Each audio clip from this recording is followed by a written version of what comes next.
Today, we're going to learn all about SwiftFox's design features. Let's dive in. Here we are in the SwiftFox email builder. On the right, you'll see your SwiftFox design toolbar with some great design options. I could use a save template here, but today it's all about creation. In the style section, you can tweak the body background color, so I'll tweak the colors to fit with my brand colors. If you put all your elements inside a single column block, this will give you more flexibility with your formatting. So we'll take a column block here and drag this onto the canvas. Select the single column option. Now I can adjust the layout, padding, color, margin, or radius. Okay, great. Now we have a great looking frame for our email. I'm going to add 2 image headers first.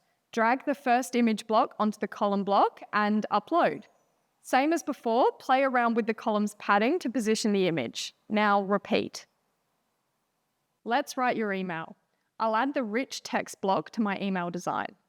Now, I'm known to get writer's block, so I'll use this Swift Predict and ask Swift Predict to write a great welcome email.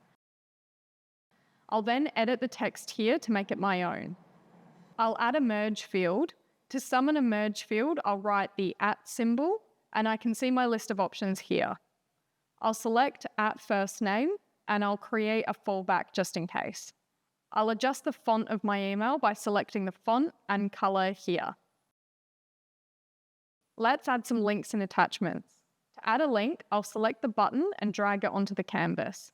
Then I'll adjust the label and URL here. Great.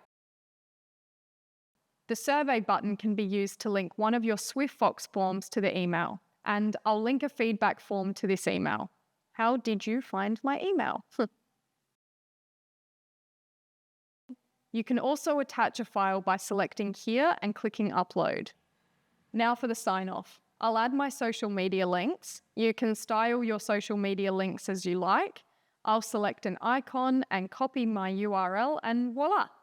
And finally, I'll add an unsubscribe link at the bottom here so I'm in compliance with the Spam Act. Okay, let's preview our email. It looks so good. Send a test email to ensure everything looks perfect. And once you're satisfied with your design, save it as a template for future use. Add sender details, subject line, and schedule your email for delivery. Once your email is sent, you can review how your email fared by seeing the open rate, click rate, and bounce rate. Thanks for tuning in, and to check out more of our videos, click the link below.